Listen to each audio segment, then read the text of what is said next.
तो चलिए क्लास, आज हम बात करेंगे स्टॉक मार्केट्स के ऊपर कुछ ऐसे टर्म्स का आपकी बुक्स के अंदर बार बार जो है इस्तेमाल किया गया, जिनको जब तक आप नहीं सीखेंगे तब तक चैप्टर पढ़ने का, बुक पढ़ने का फायदा नहीं मिलेगा आपको, है ना। आपको सिर्फ याद नहीं करना है, एग्जाम में पास होने के मकसद से नहीं पढ़ना है हमें। हमको पूरी बात जाननी है कि स्टॉक मार्केट्स के ऊपर जो ये टर्म्स आते हैं इनका असल में मतलब क्या है, और ये आपके चैप्टर के अंदर बार बार आएंगे। तो इससे अच्छा है कि इनके बारे में हम जान लें, सीख लें कि ये क्या होते हैं। तो आप अगर देख पा रहे हैं, चैप्टर का नाम लिखा है बोर्ड पे ट्रेडिंग मेंबरशिप, ठीक है। और उसके ऊपर जो बेसिक टर्म्स है उसमें जो आते हैं बार बार, उनके ऊपर आज हम इस वाली क्लास के अंदर जिक्र करने वाले हैं। तो आप अगर देखें तो बोर्ड पे सबसे पहला जो टर्म लिखा हुआ है वो क्या लिखा हुआ है? क्लियरिंग। क्या लिखा हुआ है? आप क्लियरिंग। अच्छा, एग्जैक्टली इसके बाद क्या लिखा है जरा पढ़ना। सेटलमेंट। क्या होता है आइए हम बात करते हैं। देखो, मैं इसके पहले एक और शब्द का नाम लूंगा और उसका नाम है ट्रेडिंग करना। आप अगर मैं आपसे ये पूछता हूं कि ट्रेडिंग करने का मतलब क्या है, अगर आप बात करते हो स्टॉक मार्केट्स के बारे में, तो सबसे पहला जो टर्म आता है वो क्या आता है? ट्रेड करना। स्टॉक मार्केट में क्या होता है ट्रेड करना? ज्यादा टेक्निकल वर्ड का इस्तेमाल नहीं करने वाले, बहुत ही सिंपल रखेंगे अपनी क्लास को, ठीक है। ट्रेडिंग करने का साफ साफ साफ एक ही मतलब होता है कि सर, सिक्योरिटीज का बेचना और खरीदना, sale and purchase of the securities, that is your trading. Clear हुआ? अच्छा, ट्रेडिंग के बाद क्या होता है सर? आपने बेचना और खरीदना है, ठीक है, ये तो क्लियर हो गया हमें कि ये ट्रेडिंग है। लेकिन इसके बाद क्या आता है सर? उस ट्रांजैक्शन को क्लियर करना होता है सर। क्लियर करने का मतलब क्या है? आओ देखें यहां पे लिखा क्या है। All the terms of the deal are double checked, reconciled and confirmed. बात समझो, एक एक्स नाम का इंसान है और एक वाई नाम का इंसान है, दो व्यक्ति हैं जो दोनों स्टॉक मार्केट्स के ऊपर है। एक्स अपने शेयर बेचना चाहता है और वाई उसके शेयर्स को परचेज करना चाहता है। सर, ये ट्रेडिंग करना चाह रहे हैं, इसको हम ट्रेडिंग कहते हैं। बात समझ आई नहीं आई? एक्स ने इंटरेस्ट को शो किया कि मुझे शेयर बेचने हैं, वाई ने भी इंटरेस्ट को शो किया कि मुझे आपके शेयर्स इस प्राइस के ऊपर परचेज करने हैं। सर, अब थोड़ा दिमाग लगाइए, इनके बीच में एक बंदा और होता है जो इनको आपस में इनकी जो डील है उसको फाइनल करवाता है, और उसका नाम होता है स्टॉक ब्रोकर। और स्टॉक ब्रोकर के लिए हमने जो वर्ड यूज किया, that is your trading member. मैं फिर से अपने सेंटेंस को बोलता हूं सर, ट्रेडिंग मेंबर का मतलब होता है कि एक वो व्यक्ति जो स्टॉक मार्केट के ऊपर दो लोगों की डील को फाइनलाइज करवाता है, उनको मिलवाता है। आपने ध्यान दिया? ट्रेडिंग मेंबर, मैंने ये नहीं बोला कि उनके ट्रांजैक्शन को क्लियर भी करवाता है, मैंने ये नहीं बोला कि उसके डीमैट अकाउंट से शेयर डेबिट होके वाई के अकाउंट के अंदर पहुंच जाए, नहीं, ऐसा नहीं बोला मैंने क्या बोला सर? इन दोनों का मिलान करवाता है कौन? Trading member. और इस चैप्टर के अंदर मैं बार बार ट्रेडिंग मेंबर के लिए बस एक ही इंसान का नाम यूज करने वाला हूं, और वो है स्टॉक ब्रोकर। ये आपको ध्यान रखना है, ठीक है। स्टॉक ब्रोकर के बिना आप सर कभी भी सिक्योरिटी मार्केट के ऊपर जाके डील नहीं कर सकते, ट्रेड नहीं कर सकते। आपको किसी भी हाल में स्टॉक ब्रोकर चाहिए, और stock broker is a trading member. खैर, इसके ऊपर हम बाद में आएंगे कि ट्रेडिंग मेंबर का मतलब क्या होता है। सेबी ने किस टाइप से उसको जो है आपका डिफाइन कर रहा है कि अगर कोई आदमी स्टॉक ब्रोकर या ट्रेडिंग मेंबर बनना चाहता है तो उसके लिए रिक्वायरमेंट कौन कौन सी है, ठीक है, उसके बारे में हम बाद में बात करेंगे। सर, एक्स और वाई ने इंटरेस्ट शो किया एक ट्रांजैक्शन को इसमें आपका जो है करने का। अब उनके बीच में कौन आएगा? स्टॉक ब्रोकर आएगा। सर, स्टॉक ब्रोकर सिर्फ उनको मिलवा देगा, लेकिन इतने शेयर को बेचने का इंटरेस्ट शो किया गया, इतने शेयर्स को परचेज करने का इंटरेस्ट शो किया गया, ये इसका डीमैट अकाउंट है, ये इसका नंबर है, वो उसका डीमैट अकाउंट है, वो उसका नंबर है। इस चीज को बार बार, इस डील को डबल चेक, रिकंसाइल और इसे कंफर्म करना होता है सर ट्रेडिंग के बाद। ये आपको ध्यान रखना है। इसके अंदर जो क्लियरिंग वाला पॉइंट लिखा है ना, इसके अंदर अभी उस वाले व्यक्ति के डीमैट अकाउंट से शेयर डेबिट नहीं हुए हैं और ना ही इसके अकाउंट में ट्रांसफर हुए हैं, कुछ नहीं हुआ। सिर्फ इनकी डील को क्या किया गया? कंफर्म किया गया कि एक ऐसा इंटरेस्ट शो किया गया है। बात समझ आ रही है? अब देखो, आपके मन में कहीं ना कहीं ये सवाल भी आएगा, सर क्या वो स्टॉक ब्रोकर जिसको आपने ट्रेडिंग मेंबर बोला, क्या वो ये ट्रांजैक्शन को क्लियर नहीं करवा सकता? तो जवाब है नहीं करवा सकता।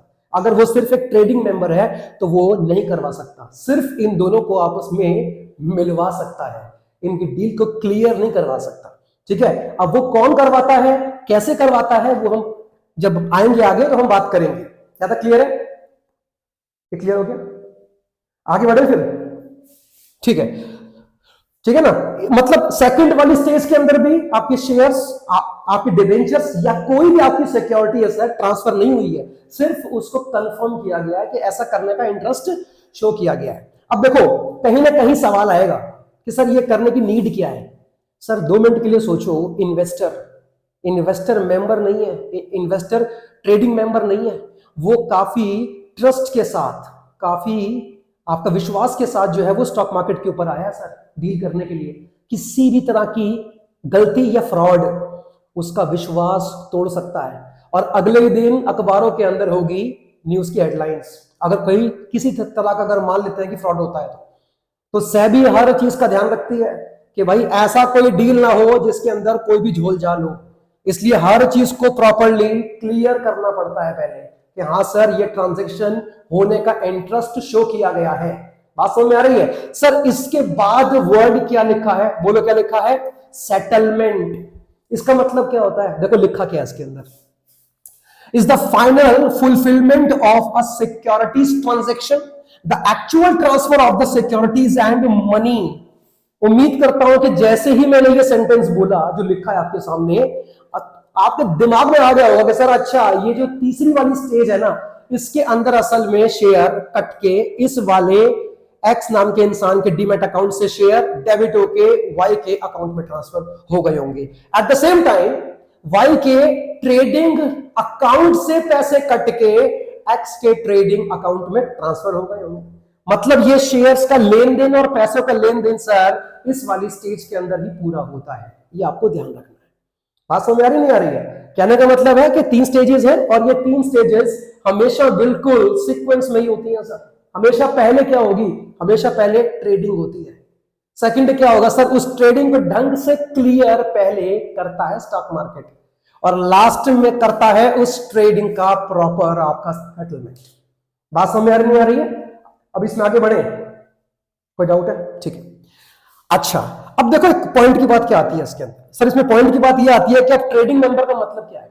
हालांकि मैंने इसके बारे में आपसे बात करी अभी कि सर ट्रेडिंग मेंबर एक स्टॉक ब्रोकर है, और मैं फिर से बोल रहा हूं गलती मत करना, इन्वेस्टर कभी ट्रेडिंग मेंबर नहीं होता सर। ऐसा मेंबर जो ट्रेड करने में आपकी हेल्प करवाता है, सौदा डील, आपकी डील को जोड़ता है किसी और से। ध्यान रखिएगा, that is your what trading member is a kind of N intermediary. Investor कभी भी ट्रेडिंग मेंबर नहीं होता। बात समझ में आ रही है? आइए देखिए एक बार लिखा क्या है इसका मतलब। Sir trading member means a stock broker. Line पे ध्यान दिया आपने? ध्यान दिया लाइन पे आपने कि सर अगर मैं ट्रेडिंग मेंबर का नाम लूंगा ना तो बार बार दिमाग में एक ही बात आएगी, sir you are talking about a stock broker. Yes, trading member means a stock broker of any segment. आपको मालूम होना चाहिए कि स्टॉक मार्केट्स के अंदर कई तरह के सेगमेंट्स पाए जाते हैं सर, जिनके बारे में हमने पहले भी बात करी थी। याद है कुछ? Future and option segment, capital market segment, नहीं था? फॉरेन करेंसीज डेरिवेटिव्स के अलग होते हैं आपके, है ना, सेगमेंट होते हैं। पूरा का पूरा जो स्टॉक मार्केट है सर अलग अलग सेगमेंट्स के अंदर बटा होता है। इसके भी ऊपर एक अलग से मैं आपको क्लास दूंगा। क्या लिखा है? Means stock broker of any segment registered with SEBI under SEBI stock brokers and सब ब्रोकर्स रेगुलेशंस 1992। मतलब बिल्कुल साफ है सर, सेबी ये कहता है कि भैया ट्रेडिंग मेंबर बनेगा स्टॉक ब्रोकर, और स्टॉक ब्रोकर कौन हो सकता है इसके लिए एक अलग से हमारे पास रेगुलेशन है, मतलब एक अलग से लॉ है हमारे पास। कोई भी आदमी आगे आके कि भैया मैं एक स्टॉक ब्रोकर बनना चाहता हूं, सेबी ने कहा अच्छा बहुत अच्छी बात है, हम तो आपको ढूंढ रहे थे, आ जाओ और बन जाओ स्टॉक ब्रोकर। कैसा होता होगा? नहीं सर, एक अलग से एक्ट बना है। आपने ध्यान दिया? सेबी एक्ट के अंदर एक अलग से क्लॉज है। क्या लिखा है? सेबी स्टॉक ब्रोकर्स एंड सब ब्रोकर्स रेगुलेशंस 1992। इसमें लिखी रिक्वायरमेंट्स अगर आपसे पूरी होती है ना तो ही आपको सेबी एक स्टॉक ब्रोकर बनने का टैग देगा, और बिना सेबी के लाइसेंस लिए बिना जब तक आपको सेबी एक स्टॉक ब्रोकर अपनी लिस्ट में नहीं मान लेता सर आप एक स्टॉक ब्रोकर नहीं, आप स्टॉक मार्केट्स के ऊपर लीगली डील नहीं कर सकते।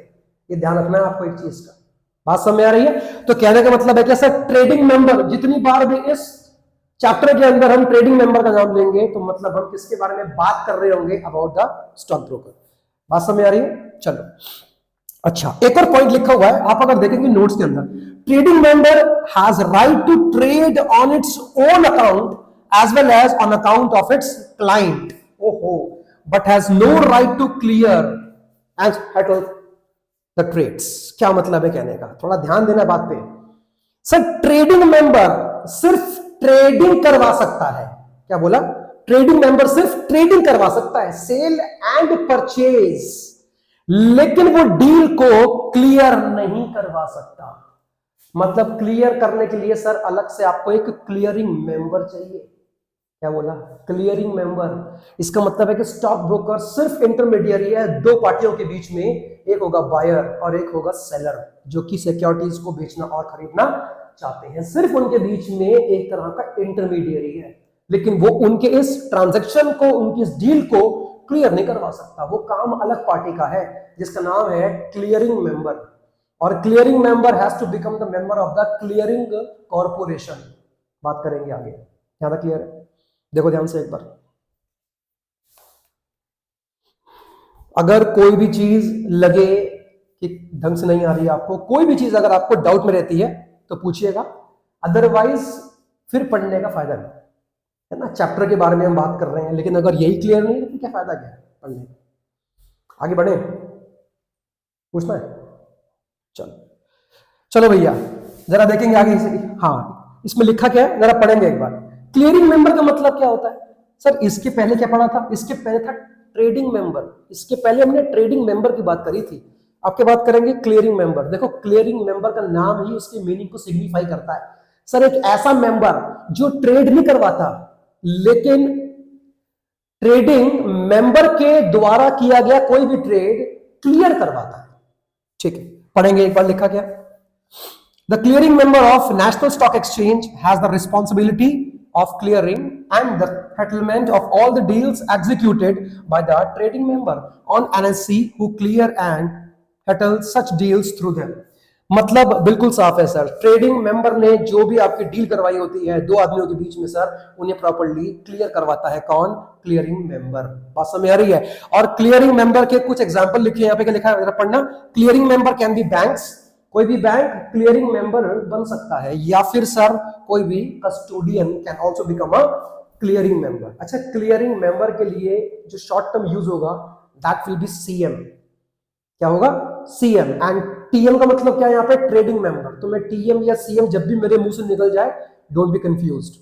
ठीक है, जरा पढ़ना क्या लिखा है आगे। In the capital market segment, देखो मैंने पहले ही कहा था आपसे सर स्टॉक मार्केट्स के सेगमेंट हैं अलग अलग, तो ये एक अलग सेगमेंट की बात कर रहा है। और वो सेगमेंट कौन सा है? Capital market segment. थोड़ा ध्यान देना। In the capital market segment all trading members of the exchange are required to become the clearing member of the clearing corporation. क्या समझे? क्या समझे सर? अगर आप कैपिटल मार्केट के ट्रेडिंग मेंबर हैं, अगर आप एक स्टॉक ब्रोकर हो किसके? कैपिटल मार्केट के। मैंने कहा था आपसे अलग अलग सेगमेंट के अंदर सर आपकी ट्रेडिंग होती है। तो अगर आप किसके आपके ट्रेडिंग मेंबर हो, किसके हो? कैपिटल मार्केट्स के, तो भैया उसके अंदर आपको क्लियरिंग मेंबर भी बनना पड़ेगा। ध्यान दिया आपने? अपने द्वारा किया गया कोई भी डील या ट्रेड सर आपको क्लियर भी करवाना पड़ेगा, और उसके लिए आपको क्लियरिंग कॉर्पोरेशन की मेंबरशिप लेनी पड़ेगी, तभी आप एक क्लियरिंग मेंबर भी बन सकते हो। ट्रेडिंग मेंबर के साथ साथ क्लियरिंग मेंबर भी बन सकते हो सर, लेकिन उसके लिए you have to take the membership of the clearing corporation. बात समझ आ रही है? आगे देखो क्या लिखा है। But in the futures and options segment, trading member need not to clear their own deals but can select another CM or a professional clearing member PCM to clear and settle their deals. अब क्या मतलब है इस बात का बताओ? लेकिन देखो इस पूरी की पूरी लाइन के अंदर क्या बात करी हमने कि सर अगर आप एक ट्रेडिंग मेंबर हो, अगर आप एक स्टॉक ब्रोकर हो किसके? कैपिटल मार्केट के, तो सर वहां पर आपको ट्रेडिंग मेंबर के साथ साथ क्लियरिंग मेंबर भी बनना पड़ेगा। लेकिन अगर आप एक ट्रेडिंग मेंबर या stock broker future and options के हो, सेगमेंट है मार्केट का, अगर उसके हो तो सर उसके अंदर आप अगर ट्रेडिंग मेंबर भी हो तो भी काम चलेगा और आप अपनी डील क्लियर किसी और क्लियरिंग मेंबर से करवा सकते हैं। देखो यहां पे एक वर्ड क्या लिखा है, क्या लिखा जरा पढ़ना, प्रोफेशनल क्लियरिंग मेंबर, पीसीएम। एक ऐसा इंसान जो सिर्फ क्लियर करता है डील्स को या ट्रांजैक्शंस को जो दूसरे ट्रेडिंग मेंबर ने की होती है अपने क्लाइंट्स के बिहाफ पे, professional clearing member, PCM. Clear? चलो, उम्मीद करता हूं कि ये सारे पॉइंट्स आपको ढंग से आ गए होंगे। देखो लास्ट में बात क्या लिखी है, ब्रोकर वर्सेस सब ब्रोकर। मैंने कई बार ना बच्चों के मुंह से एक बात जो है वो आपका मैंने जो है कितनी बार आया मतलब सुनने में कि सर स्टॉक ब्रोकर और सब ब्रोकर का मतलब एक ही होता है क्या? जवाब है नहीं। स्टॉक ब्रोकर एंड सब ब्रोकर्स में डिफरेंस होता है। क्या डिफरेंस है आओ देखते हैं, जरा पढ़ना। A stock broker work independently where as the sub brokers act as an intermediary between the main stockbroker and its clients। क्या मतलब है कहने का? सर एक स्टॉक ब्रोकर इंडिपेंडेंटली काम करता है। क्या बोला? इंडिपेंडेंटली काम करता है सर। वो कितने भी बंदे जोड़ सकता है अपने साथ, मतलब क्लाइंट्स, इन्वेस्टर्स, उसके लिए कौन बने? कस्टमर्स। लेकिन एक सब ब्रोकर जो होता है सर, वो कभी भी डायरेक्टली वो काम नहीं कर सकता जो कि एक स्टॉक ब्रोकर करता है। अभी हम बात करेंगे क्यों। Sub broker can become an intermediary between the client and the main broker. मैंने पहले भी आपसे कहा था कि सर एक सब ब्रोकर जो होता है ना, सब ब्रोकर, वो हमेशा स्टॉक ब्रोकर के लिए काम करता है। मतलब आप ये नहीं कह सकते कि स्टॉक ब्रोकर की जगह सब ब्रोकर ले सकता है, नहीं कर सकता साहब, जब तक कि सेबी से उसको लाइसेंस नहीं मिलता। देखो बहुत काम की बात लिखी है यहां पे, जरा पढ़ने का लिखा है। ये हो गया पॉइंट पूरा। यहां पे आते हैं। हाँ, uh sub broker works for the expansion of the business of the stock broker. Sir sub broker हमेशा स्टॉक ब्रोकर के बिजनेस को एक्सपेंड करने के लिए काम करता है। ध्यान रखिएगा, he is not working independently for himself. He can work but he have to work under the guidance of the qualified stock broker, और वो स्टॉक ब्रोकर के बिजनेस को एक्सपेंड करने वाला काम करता है। बात समझ आ रही नहीं आ रही आपको? तो अब कभी जिंदगी में ये मत कहना कि स्टॉक ब्रोकर और सब ब्रोकर का मतलब एक होता है, ये अलग अलग पार्टी होती है। अब देखो एक और बहुत बड़ा डिफरेंस है इनके बीच में, आओ देखते हैं जरा क्या लिखा है यहां पे। कहता है कि सब ब्रोकर